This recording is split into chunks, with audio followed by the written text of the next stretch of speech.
नमस्कार दोस्तों। उम्मीद करता हूँ आप सभी बिल्कुल ठीक होंगे और क्लास लेने के लिए आप सभी बिल्कुल तैयार होंगे। तो कैसे हैं आप लोग? मौज आ रही हैं? खुलतम खेल रहे हो? Sir I am from Punjab Gurdaspur. आहो किदा दा मित्र की चलता पाया उत्थे? चलिए स्टार्ट करते हैं अपन क्लास को। क्लास के अंदर मैं देख पा रहा हूँ छात्रों की संख्या में अच्छा खासा इजाफा आज हुआ है। रेगुलरली आपकी संख्या थोड़ी कम होती है, बट आज आपने गर्मी बढ़ा रखी है क्लास की, जो दिखाता है कि आप कोई आम छात्र तो नहीं हो सकते। तो जितने बच्चे क्लास के अंदर आए आप सभी का हार्दिक हार्दिक स्वागत है। Now we are starting the class.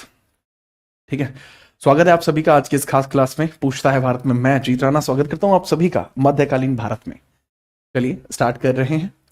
अब जो मध्यकालीन भारत के अंदर जो कल की क्लास हुई थी, कल की क्लास के अंदर कुछ डिस्कशन इस प्रकार से हुआ था कि भाई यहां पर हत्या कर दी जाती है। किसकी हत्या कर दी जाती है? मोहम्मद बिन कासिम की। मोहम्मद बिन कासिम की हत्या होगी, उसका दमन हो गया।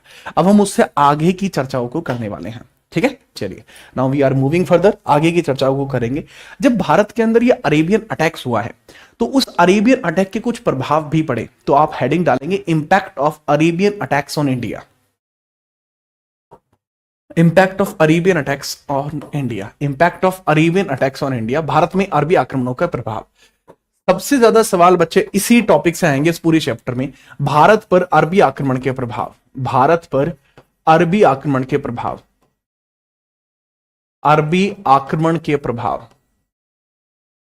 अरबी आक्रमण के प्रभाव, के प्रभाव, ये है बाबू टॉपिक। भारत पर अरबी आक्रमण के प्रभाव, ये टॉपिक है। तो इसको बोलते हैं impact of Arabian attacks on India. Impact of Arabian attacks on India, impact of Arabian attacks, Arabian attacks on India, impact of Arabian attacks on India. Right है, ठीक है। चलिए, एक बच्चे का डिमांड आया अजीब सा, बच्चे की डिमांड है। अच्छा तुम हेडिंग डालो, मैं डिमांड बताता हूँ। कि वो कह रहे हैं कि सर ये अपना फोटो चेंज करके आप इसे चेंज कर लो। आपको क्या लग रहा है कितना पुराना फोटो है ये मात्र 3 साल पुराना फोटो है। 3 साल पहले मैं ऐसा ही था एकदम। एक्चुअली मैं अभी भी ऐसा ही हूँ, बस थोड़ा सा वजन बढ़ा लिया है मैंने। वो ऑफलाइन की वजह से थोड़ा सा बढ़ गया है, क्योंकि टाइम मैनेज नहीं हो पाता, तो बढ़ गया भाई। तो पहला तो बाबू अटैक का ये प्रभाव हुआ कि भारत में पहली बार अरबी साम्राज्य का आगमन हुआ। भारत में पहली बार मुस्लिम लोगों का उदय हुआ। The rise of Muslims in India. Bharat में पहली बार, भारत में पहली बार मुस्लिम साम्राज्य का उदय हुआ। मुस्लिम साम्राज्य का उदय हुआ, साम्राज्य विस्तार हुआ, मुस्लिम साम्राज्य विस्तार तो लिख सकते हैं।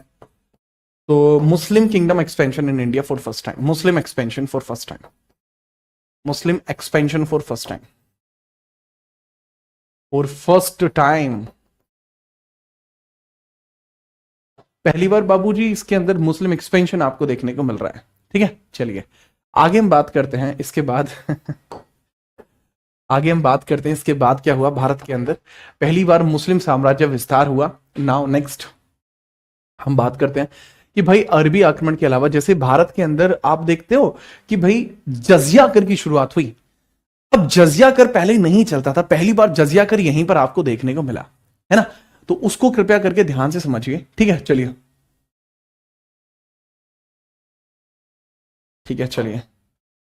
तो इसको आप लिखिएगा फटाफट से। क्या बताने की कोशिश मैंने यहां की, मैंने आपको बताया भारत में पहली बार मोहम्मद बिन कासिम के द्वारा, मोहम्मद बिन कासिम के द्वारा जजिया लगाया गया। कासिम द्वारा जजिया लगाया गया, जजिया लगाया गया जजिया कर लगाया गया। अब ये जजिया कर का है वो समझना, तो इसमें लिख लेना जजिया कर। क्या? In India, in India Muhammad bin Qasim, Muhammad bin Qasim imposed jizya for first time, imposed jizya for first time, for first time तो मेरा यहां पे ऑब्जेक्टिव है कि मैं आपको जजिया समझाऊं कि जजिया कर क्या है ना। तो उसको समझिए जजिया कर क्या है। आपको यहां पे एक चीज देखने को मिल रही थी कि भारत के अंदर जैसे जैसे मुस्लिम साम्राज्य बढ़ा तो मुस्लिम साम्राज्य की initial nature that was very stoic, बहुत ज्यादा जिद्द वाली नेचर थी। तो उन्होंने क्या कहा कि या तो तुम इस्लाम को एक्सेप्ट कर लो या फिर तुम टैक्स दो। तो आज की डेट में भी बहुत सारे, मतलब बहुत सारे क्या, अभी भी हम हिंदू जो है यहां पर हैं, सरवाइव कर रहे हैं, नॉट इन दिस रीजन, क्योंकि हमारे रीजन में तो वो आ ही नहीं पाया। बट जो रीजन आपको देखने को मिलता है पंजाब का रीजन, आज भी पंजाब के रीजन में आपको देखने को मिलता है कि हिंदुओं का इन्फ्लुएंस बहुत ज्यादा है। सिख तब नहीं थे, सिख तब थे ही नहीं, तो जो भी थे वो हिंदू थे।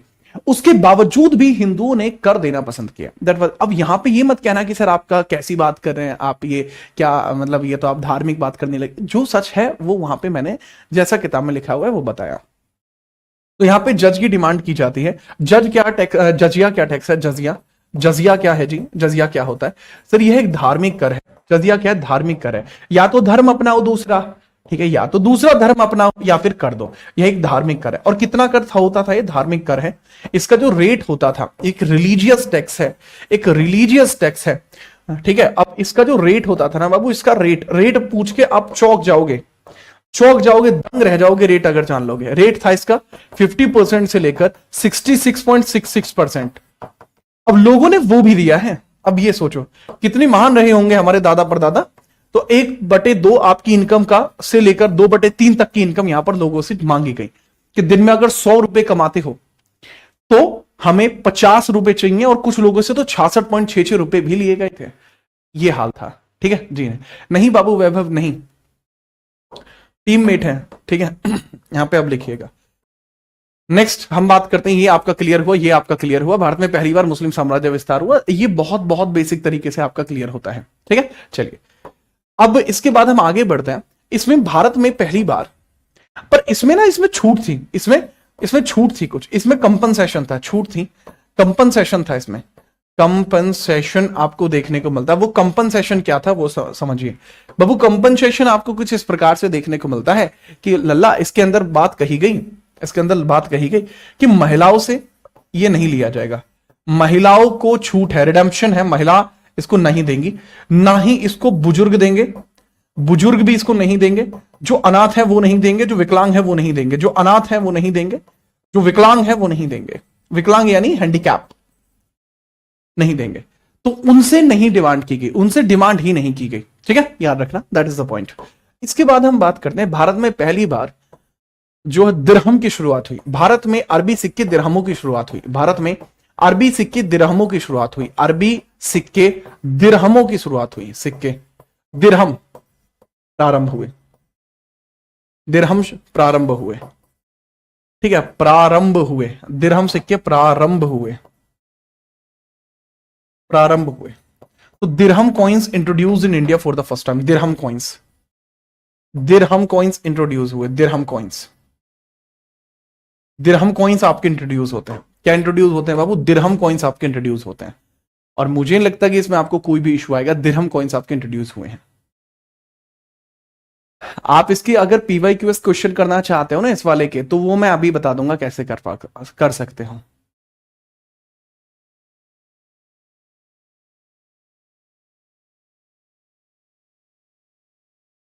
स्टैटिक जीके का बैच यार, बैच अगले महीने आएगा, बुक भी अगले महीने आएगी। बैच और बुक यूट्यूब पे सॉल्व कराऊंगा बुक, बट यूट्यूब पे पेड क्लासेस रहेगी। और क्या, चल तो रही है, बच्चे देख तो रहे हैं, बोल तो रहे हैं, ठीक है। चलिए ठीक है, स्टार्ट करते हैं। ओके, ये अंकुश की वीडियो नहीं चल रही है बस, रिफ्रेश। अरे वो उसको जब चली नहीं रही तो उसको कैसे बोलूंगा मैं ये क्या बात हुई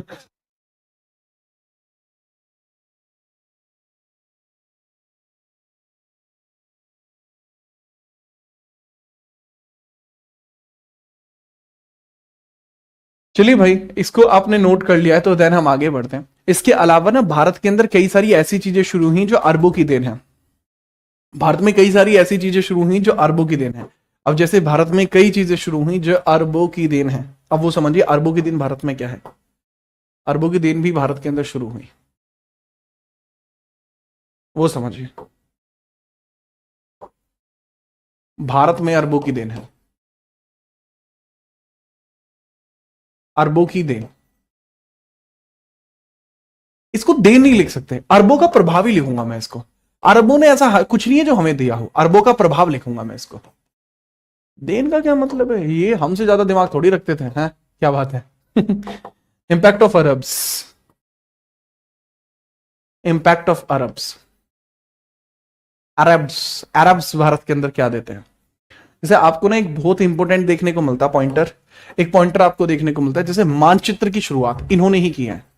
मानचित्र की शुरुआत इन्होंने ही की है, कि मानचित्र देखकर किसी स्थान पर जाना वो इन्होंने ही किया है, ठीक है। तो याद रखना मानचित्र। Atlas was introduced by them, introduced by them.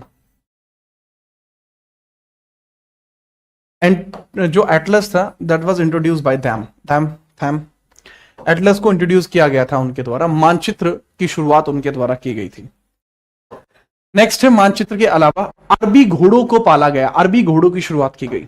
Bharat में अरबी घोड़ों का आगमन, भारत में अरबी घोड़े आए, अरेबियन हॉर्सेस आए, अरबी घोड़े आए। Arabian horses in India, Arabian horses Bharat में आए, अरेबियन हॉर्स भारत के अंदर आए, अरेबियन हॉर्स भारत के अंदर आए, ठीक है। चलिए जी, इसके बाद हम बात करते हैं अरेबियन हॉर्सेस के बाद नेक्स्ट है भारत में मानचित्र की शुरुआत हुई, भारत में अरेबियन हॉर्सेस आए। इसके बाद हम आगे बढ़ते हैं नेक्स्ट। बताइए कि सर ठीक है, अरबों का प्रभाव हमें समझ में आ गया, मानचित्र की शुरुआत हो गई, अरबी घोड़े हो गए, और भारत के अंदर खजूर की खेती, ऊंट पालन, खजूर की खेती, खजूर की खेती इन्होंने ही शुरू करी है, और ऊंट पालन भी इन्होंने ही शुरू किया है, ऊंट पालन भी इन्होंने ही शुरू किया है, ऊंट पालन भी इन्होंने ही शुरू किया है, ऊंट पालन। इसको कैसे लिख सकते हैं, खजूर की खेती यानी डेट हार्वेस्ट इन्होंने ही स्टार्ट किया है। और जो ऊंट पालन है that is camel husbandry, camel husbandry भी इन्होंने शुरू किया है, कैमल हस्बेंड्री भी इन्हों के द्वारा ही शुरू किया गया है, ठीक है। कैमल हस्बेंड्री भी इन्होंने ही स्टार्ट किया है। नेक्स्ट हम बात करते हैं, क्लियर हुआ, ठीक है। चलिए, तो इसके अलावा आप देखेंगे साहित्यिक प्रभाव क्या पड़ा, साहित्यिक प्रभाव क्या पड़ा, साहित्यिक प्रभाव क्या पड़ा, साहित्यिक प्रभाव आपका क्या पड़ा है वो देख लेते हैं। प्रभाव, साहित्यिक प्रभाव यानी लिटरेरी इंपैक्ट क्या पड़ा, लिटरेरी इंपैक्ट आपका क्या पड़ा। बहुत सारी ऐसी किताबें थी जिनको ट्रांसलेट कर दिया गया, many a books were translated into, many a books translated into, many a books translated into, many books, many books translated, translated into, many books translated into Arabian, Arabian, बहुत सारी किताबें अरेबियन के अंदर translate कर दी गई, बहुत सारी ऐसी किताबें हैं जो बाबू अरेबियन के अंदर ट्रांसलेट कर दी गई। अब पूछा यह जाएगा कि बाबू अरेबियन में कैसे ट्रांसलेट करोगे, ये सवाल आपका आएगा। अच्छा, साहित्यिक प्रभाव मेरे ख्याल से आप समझ पाए होंगे, अब many books translated into Arabian, Arabian के अंदर बहुत सारी किताबें कैसे ट्रांसफर की गई हैं। बताइए सर ये कैसे जनरली होगा, इसके बारे में थोड़ी सी चर्चा, गहन चर्चा करते हैं। बाबू जो साहित्यिक प्रभाव के बारे में मैंने आपसे चर्चा करी कि बाबू साहित्यिक प्रभाव आपको देखने को मिला है, ठीक है। बहुत सारी किताबें ट्रांसलेट हुई हैं, जैसे आपको देखने को मिलता है एक किताब आती थी पहले पंचतंत्र, पंचतंत्र एक किताब आती थी, ठीक है। पंचतंत्र किसने लिखी थी बताओ फटाफट, आप तो एंशिएंट पढ़ चुके हो मुझसे, फटाफट बताओ। तो जो पंचतंत्र आपकी लिखी गई है वो किसने लिखी है, पंचतंत्र, पंचतंत्र जो लिखी है वो विष्णु शर्मा ने लिखी है, भाई विष्णु शर्मा, भाई विष्णु शर्मा, विष्णु शर्मा ने लिखी है। तो जो विष्णु शर्मा भाई जी की किताब थी, विष्णु शर्मा भाई जी की किताब थी पंचतंत्र, इस किताब को पूरी तरीके से भैया रिटर्न किया जाता है। तो पंचतंत्र को अरबी में लिखा गया, पंचतंत्र को किस में लिखा गया, अरबी में लिखा गया। तो पंचतंत्र को जब अरबी में लिखा जाता है तो पूछा जाता है किसने लिखा है, और इसका नाम क्या है, यह है इब्न अल मकफ्फा, इब्न अल मकफ्फा, मकफ्फा, इब्न अल मकफ्फा। ये कौन है इब्न अल मकफ्फा, इब्न अल मकफ़ा, म क फ अ, फ फल, हाँ तो फ मकफ़ा आपको देखने को मिलता है, इब्न अल मकफ़ा। और किताब का नाम क्या हो गया ट्रांसलेट होने के बाद, अरबी ट्रांसलेट के बाद? ये तो है राइटर। और बुक का नाम क्या हो गया है? बुक का नाम हो गया कलिला व दिमना। कलिल व दिमना क्या हो गया बुक का नाम? कलिल व दिमना। कलिल व दिमना नाम हो गया, कलिल व दिमना। कलिल व दिमना नाम इसका हो गया है। नाम क्या हो गया? कलिल व दिमना। ठीक है, कृपया करके लिखिए, नोट करो बाबू। देन हम बाकी और चीजों की भी बात कर लेते हैं, बाकी और चीजों की भी बात कर लेते हैं, बिना परेशानी के बताइए।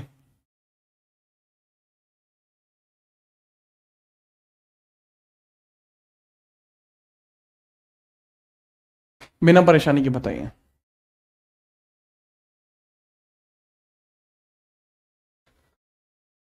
ठीक है चलिए।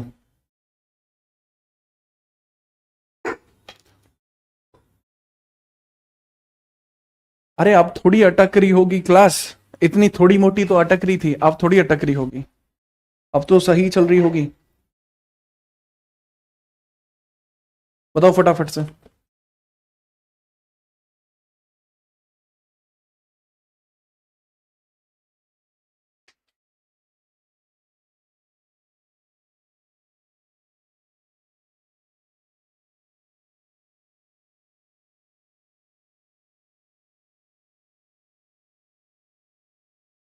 इसलिए बाबू आगे बढ़ते हैं, आगे बढ़िए नेक्स्ट। भारत में बाबू इनके और भी प्रभाव हैं, जैसे अगर मैं बात करूं सूर्य सिद्धांत, आर्यभट्ट वाली सूर्य सिद्धांत को भी ट्रांसलेट किया गया है, सिद्धांत। ब्रह्म सिद्धांत, इसको भी ट्रांसलेट किया गया है। चरक संहिता, संहिता इसको भी ट्रांसलेट किया गया है। इन किताबों को भी अरबी में ट्रांसलेट किया गया, इन किताबों को भी अरबी में, इन किताबों को भी अरबी में, अरबी में रूपांतरित किया गया है, रूपांतरित किया गया है, रूपांतरित किया गया है, किया गया है। इन किताबों को भी अरबी में रूपांतरित किया गया है। These books were translated into Arabian, these books were translated into Arabian, these books were translated into Arabian, these books were translated into Arabian. इनको भी बाबू अरेबियन में लिखा गया है। ठीक है चलिए, ठीक है चलिए, चलो आगे बढ़ते हैं। आगे बढ़ते हैं नेक्स्ट। तो सूर्य सिद्धांत है, दैट इज सूर्य सिद्धांत, सूर्य सिद्धांत, सूर्य सिद्धांत आपको देखने को मिल जाएगी। ब्रह्म सिद्धांत देखने को मिल जाएगा, ब्रह्म सिद्धांत, ब्रह्म सिद्धांत। एंड चरक संहिता, चरक संहिता। पूछा जाता है कि किस किसने किया, जैसे हमें केवल एक का पता है कि ब्रह्म सिद्धांत को किसने लिखा है, दे ट्रांसलेटेड बाई अल-फाजरी, ट्रांसलेटेड बाई अल-फाजरी, इसका ही नाम पूछा जाता है, खाली अल-फाजरी आप याद रखेंगे। किसने लेट करे, ट्रांसलेट करा अल-फाजरी ने। ठीक है चलिए,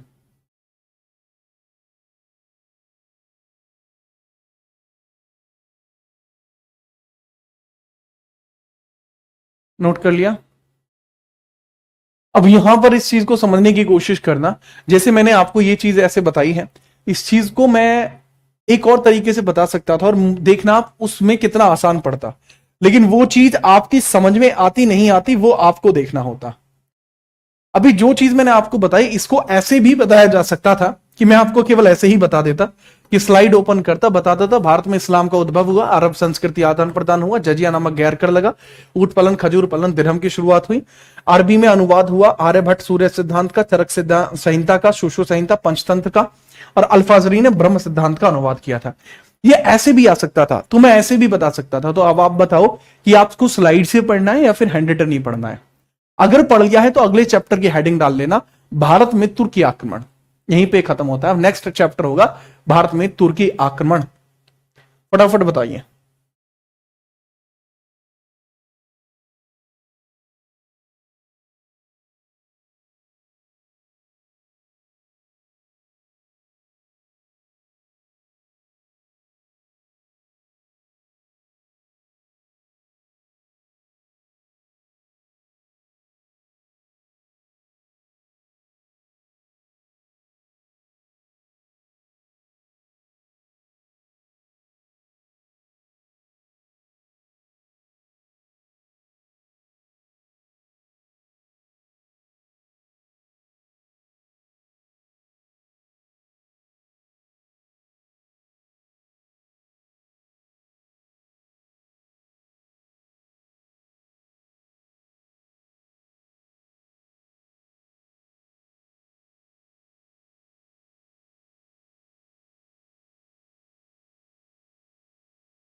ठीक है बाबू, नोट कर लिया?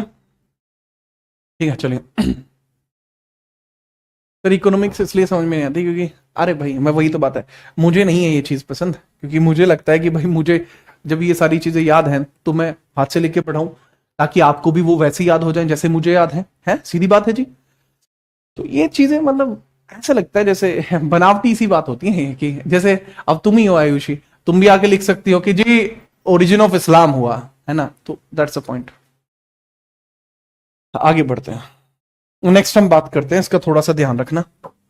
नेक्स्ट हम यहां से बात करेंगे भारत में तुर्क सत्ता का प्रभाव।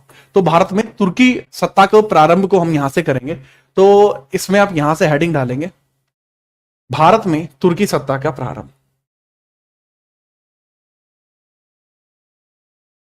अभी जो नोट करने के लिए बोलूंगा वो नोट करना है, अभी रुक जाना।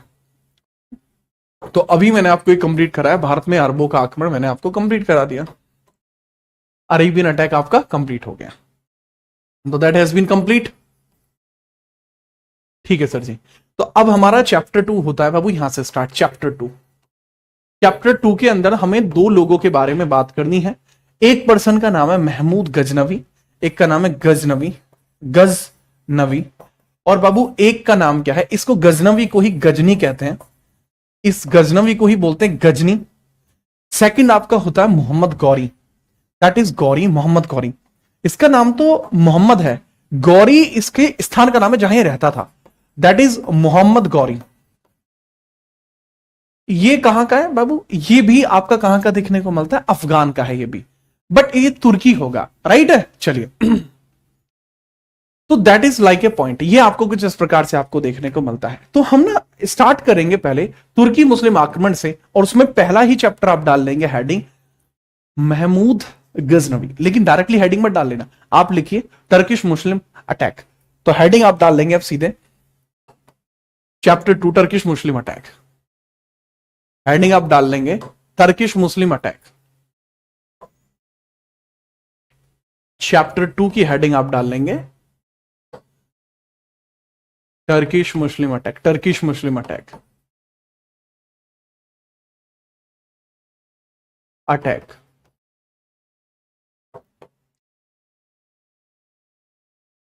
टर्किश मुस्लिम अटैक के बाद तुर्की मुस्लिम आक्रमण, है ना। अब इसके बारे में हम पढ़ते हैं, तुर्की मुस्लिम आक्रमण। बच्चे इसमें ना आपको जो टर्की शब्द आपको देखने को मिलेगा, इसका मतलब है टर्की रीजन की हम बात कर रहे हैं, इसका मतलब हम टर्की रीजन की बात कर रहे हैं, जो टर्की वाला क्षेत्र था हम उस रीजन की बात कर रहे हैं। तो एक एक पॉइंट को बहुत ध्यान से समझेंगे। सबसे पहले आपको यह समझना है कि जो पूरा क्षेत्र है, अब ये क्षेत्र कौन से की बात कर रहे हैं, ये मैप आपको नहीं बताना, सिर्फ मैं आपको बनाना नहीं है, सिर्फ आपको दिखा रहा हूं मैप। तो आपको ये जो एरिया देखने को मिलता है ना, ये वाला इंडिया आपको यहां देखने को मिल गया, लाइक दिस इज इंडिया आपको देखने को मिला। उस समय जो इंडिया की सीमाएं थी वो कुछ इस प्रकार से थी कि अफगान का भी काफी सारा हिस्सा हमारे यहां आता था, लेकिन धीरे धीरे जैसे यहां पर स्टार्टिंग होती है तो हम खाली पाकिस्तान तक सिमट के रह गए, जो पाकिस्तान का आज की डेट में हिस्सा है, ये कुछ इस प्रकार से है, ठीक है, क्योंकि यहां से आगे स्टार्ट हो जाता है इंडिया का बॉर्डर।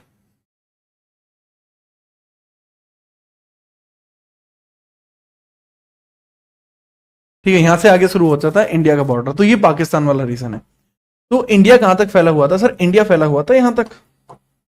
मैं ठीक है भाई, इंडिया अगर यहां तक फैला हुआ था तो जी हाँ, ये फैला हुआ था सर इंडिया। ठीक है, तो यहां आपको एक पोर्शन देखने को मिलता है जो बेसिकली अफगानिस्तान का पोर्शन है, अफगानिस्तान का पोर्शन है।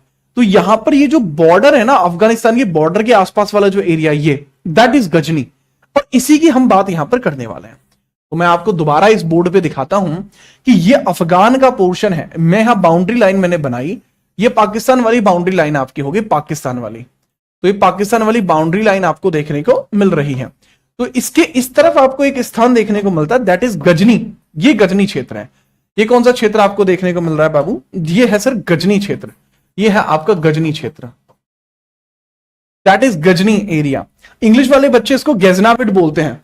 इंग्लिश वाले बच्चे इसको क्या बोलते हैं? गैजनाविड बोलते हैं। गैजनाविड इसको बोलते हैं, यानी गजनवी साम्राज्य इसको बोलते हैं। ठीक है, याद रखिए।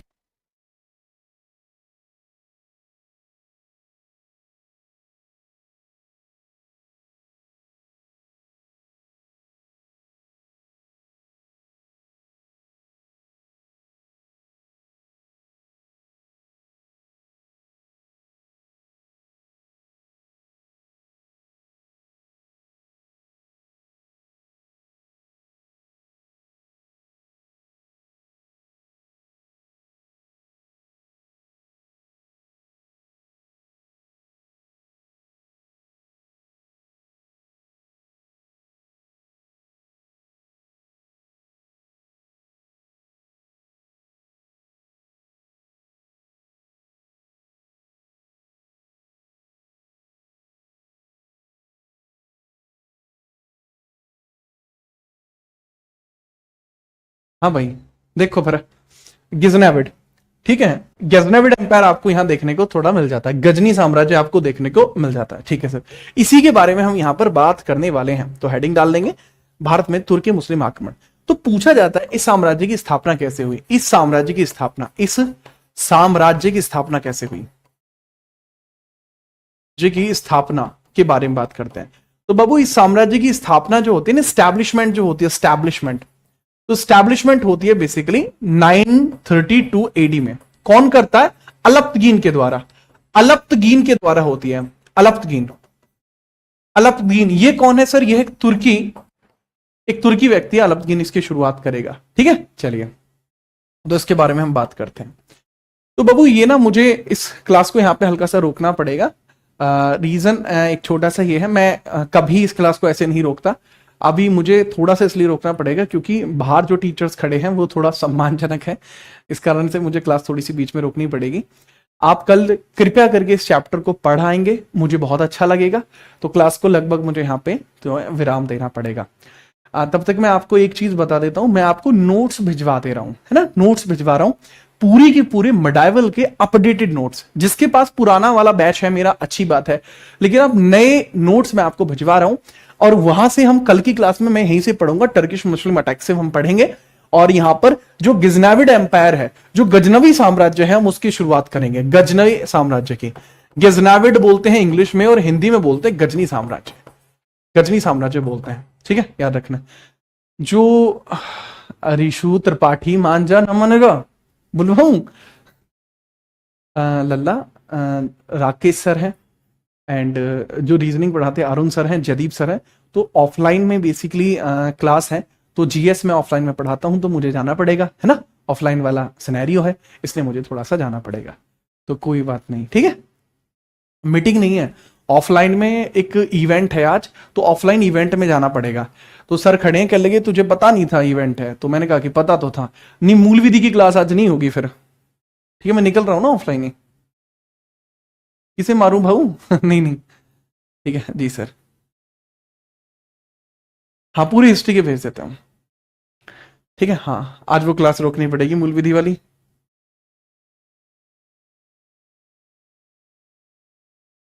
ठीक है, चलिए, हाँ तो कल इसको क्लास का टाइम एक्सटेंड कर लेंगे। ठीक है, तो आज के लिए इतना ही, तब तक के लिए जय हिंद, वंदे मातरम।